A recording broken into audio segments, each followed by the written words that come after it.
Welcome to the Rim Break Rodeo. We hope this video helps. You start by switching the console into developer mode so you can modify UI elements.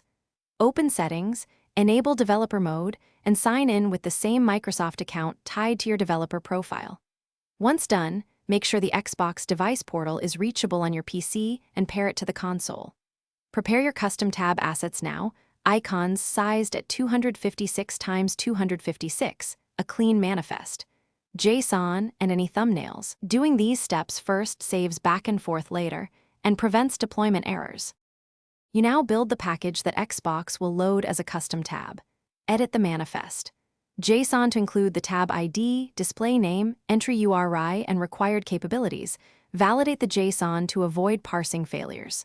Next, package your manifest and assets into the correct container. Use apps for native deployment or zip for simple testing. Once packaged, access the device portal, upload the package, and assign permissions. Make sure to set activation order so your tab appears where you want it in the UI. You finish by deploying the package through the device portal and then restarting the Xbox shell so the new tab registers. After restart, thoroughly test the tab, navigate with a controller, confirm focus order, and verify that visuals scale correctly on different displays. If the tab does not appear or crashes, inspect the device portal logs for manifest parsing errors or missing assets. Double-check ID, entry URIs, and permissions.